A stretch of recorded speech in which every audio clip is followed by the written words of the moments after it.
here we are already into August. How quickly is that summer gone? And in recent weeks we've had great, lovely warm weather. It's been great for grass growth. It's been great for us on our summer holidays. And the animals undoubtedly have enjoyed it too. But we have to watch out for signs of heat stress when we do get these extreme temperatures. And in years to come, it's likely that we will get more extreme temperatures, so heat stress is something to look out for. Ruminants in particular are very prone to heat stress. They obviously have a massive rumen inside them that produces a lot of heat. So when the weather is lovely and the temperatures go up, then they can suffer. The main way that they show it is reduced intakes, particularly in dairy cows, so there may be a consequential reduction in milk yield because of it.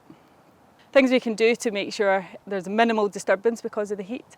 Obviously make sure your animals have free access to plenty of good clean water.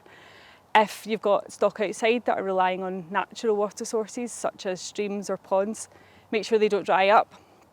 If they don't dry up completely, keep an eye that there are no algae growing on them. So we've had reports of cattle with suspected algal toxicity throughout the hot weather. So this is where algae blooms on the water, the cattle obviously ingest it and there's toxins that are released.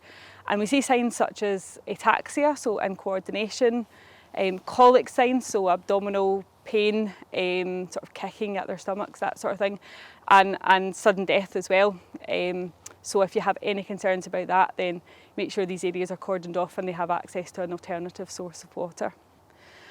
Another thing that is a consequence of the lovely hot weather is that all the worm larvae on the pastures have arrested development when it's been super, super hot. But then we get lovely bits of rain, it really freshens up the grass, but it also causes all the worm larvae to emerge at the same time. So what we then end up with is massive contamination of pasture. And if you have young stock that were turned out in the spring, maybe with a persistent wormer on board, we're getting to the stage now where that will be running out. So they're now not covered by any protection and they've got access to a massive, massive burden of larvae on the pasture. And we see this as scouring mainly, so calves in their first grazing season that are scouring could be worms. The other thing could be is coccidiosis, and both of these obviously have different treatments, but both of them can really substantially affect production and sort of cause massive weight gain. Scours can also kill animals as well. So if you see scouring calves in your fields, then you want to be speaking with your vet to take some samples and check exactly what's going on, because you don't want to be treating them for worms when they've got coccidiosis and vice versa. Coccidiosis as well, it's really important that we check what type of coccidiosis are there, because many of them are not pathogenic, and even though they're there will not be causing disease, so don't necessarily need treatment. So it's really important we check that there are pathogenic ones there before you administer any treatment. We've also had some post-mortems in on older cattle, and we've had many phone reports of older cattle speaking to vets and farmers that are scouring at grass, which is quite an unusual presentation. We usually think of adult cows as going out to grass being immune to worms, but we have had recent reports of quite a few cases where they've been scouring, wasting away and even dying, and they're the ones that we've had into post-mortem. And we've had confirmed and suspected in a lot of cases that these adult cows are suffering from what we call type 2 ostertagiosis.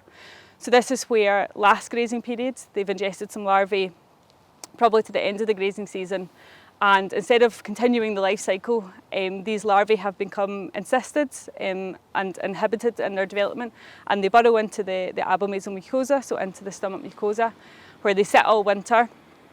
And often we classically think of type 2 ostertagiosis as being later in the housing periods that we see outbreaks, but we are seeing outbreaks in the summer.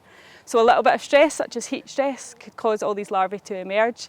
And basically it just really damages the stomach mucosa and causes them to scour. But crucially, this dung that they're producing doesn't have any eggs in it, because it's the larvae coming out of the stomach mucosa that's causing the damage. So that's a key point of diagnosis, is that these cows will be scouring, losing condition, but there are no eggs in the faeces. So it's easy to test them and think, oh, it's not worms that's causing the problem, but it still could be. There are a couple of blood tests that your vet could do to confirm it. So it's really important, if you have older scouring cattle, speak to your vet, get it investigated, because not all wormers will cover the inhibited larvae. So it's really important you pick one to do the job, to treat them appropriately. So hopefully the nice weather will continue and we'll get a good harvest, and we'll see what comes along in the next few weeks.